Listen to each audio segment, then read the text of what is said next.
랩문트 모닝스타. 할렐루야, 주는 그리스도시요 살아계신 하나님의 아들이시니이다. 오늘도 새날을 주신 하나님을 찬양합니다. 오늘 우리에게 주신 하나님의 말씀은 사사기 3장 4절 말씀입니다. 함께 읽겠습니다.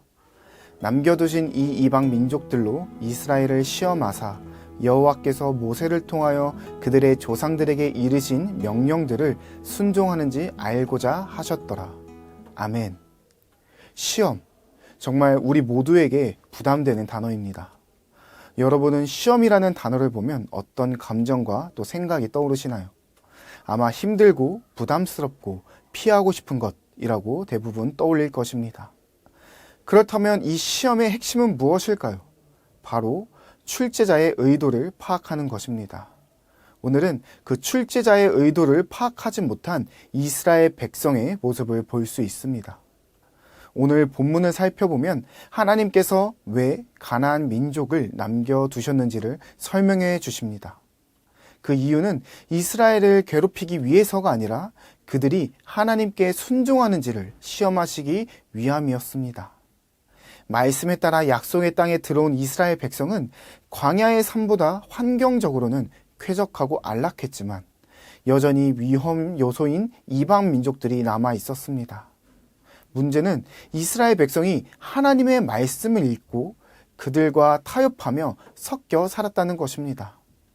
그들은 가나안 민족과 결혼하며 섞였고 결국 하나님 여호와를 잊고 그들의 신을 섬기는 모습을 보여줍니다. 시험 앞에서 하나님을 붙잡지 않고 환경에 끌려가 버린 것입니다. 우리의 삶에도 하나님이 남겨두신 것처럼 느껴지는 상황들이 있습니다. 왜 나는 이런 환경에 있을까? 왜 이런 유혹이 계속 있을까?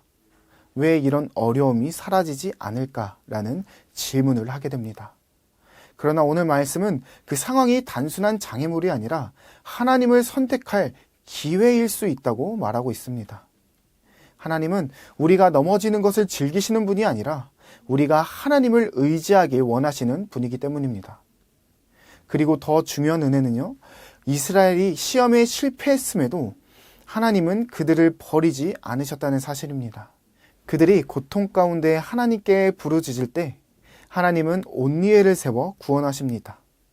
이것은 우리에게 큰 소망이 됩니다. 우리는 시험 앞에서 완벽하지 않을 수 있고 때로는 실패할 수도 있지만 하나님께 돌아가면 언제든 다시 시작할 수 있다는 것입니다.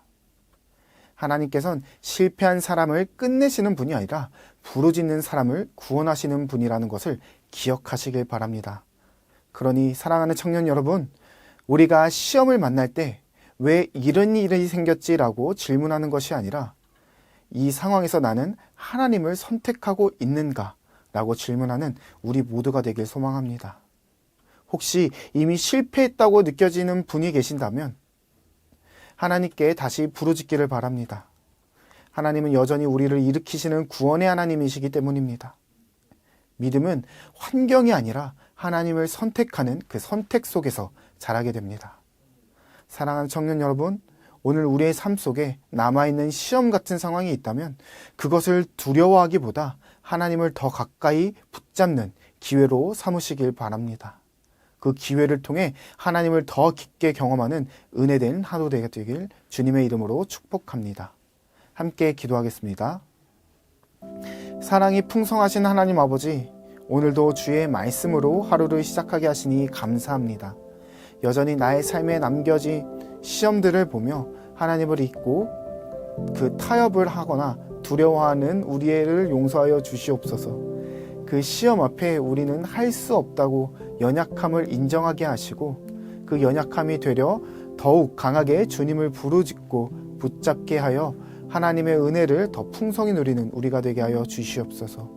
혹여나 우리가 그 시험에 넘어졌다 해도 다시 일으키시는 하나님의 의지하오니 주를 간절히 찾는 자들에게 의로운 오른손으로 일으키시는 주님의 손을 붙들고 더욱 담대하게 나아가는 우리 모든 청년들이 되게 하여 주시옵소서. 예수님의 이름으로 기도합니다. 아멘.